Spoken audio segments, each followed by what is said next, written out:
Pemirsa, Anda kembali di Metro Siang bersama saya Gemma Tanjung dalam segmen Fact Check. Pemirsa, sejumlah negara di dunia mengalami gelombang ketiga atas kasus COVID-19 akibat pelonggaran sejumlah aturan.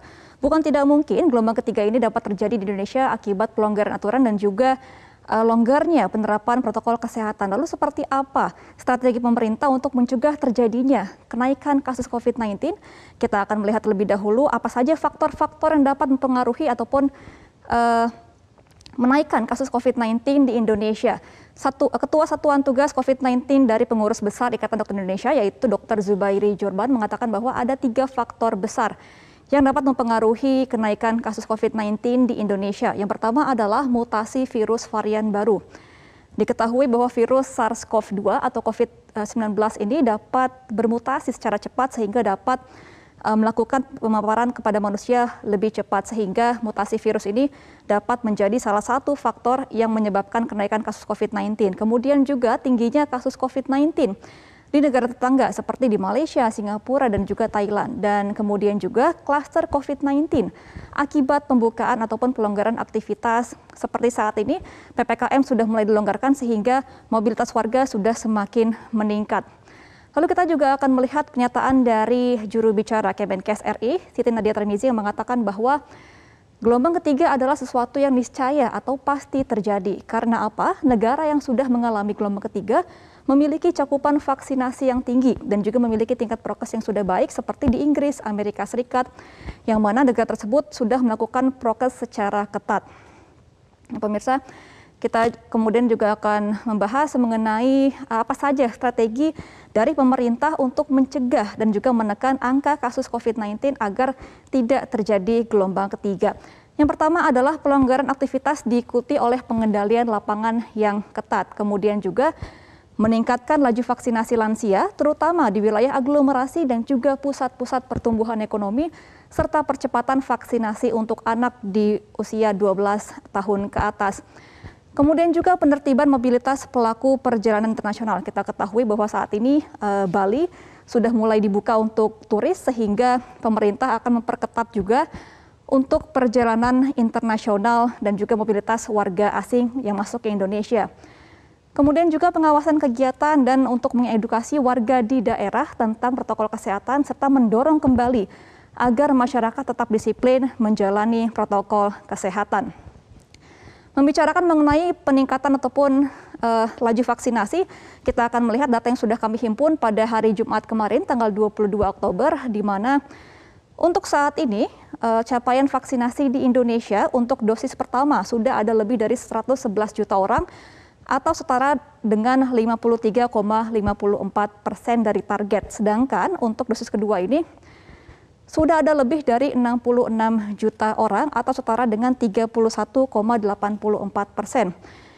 Untuk mencapai herd immunity sendiri, dari WHO menyatakan bahwa untuk vaksinasi ini 70% dari populasi, sehingga Indonesia memiliki target yaitu untuk vaksinasi lebih dari 208 juta orang.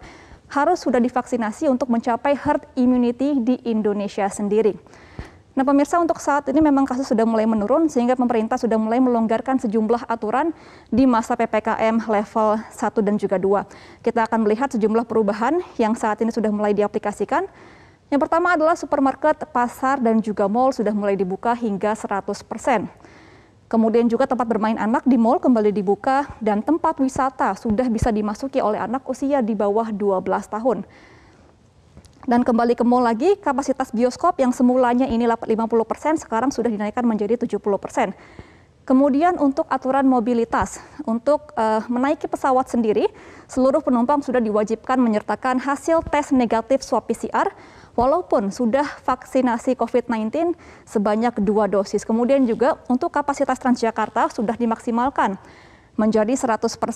Dan untuk pernikahan, gelaran resepsi sudah diperbolehkan dengan kapasitas maksimal pengunjung 50% dan juga durasi kebijakan ganjil genap, khususnya di kawasan DKI Jakarta sudah mulai dikurangi dari yang semula ini setiap hari dari pukul 6 pagi hingga pukul 8 malam. Untuk saat ini ganjil genap hanya diberlakukan pada hari biasa dan dibagi menjadi 2 sesi, yaitu sesi pagi dan juga sesi sore.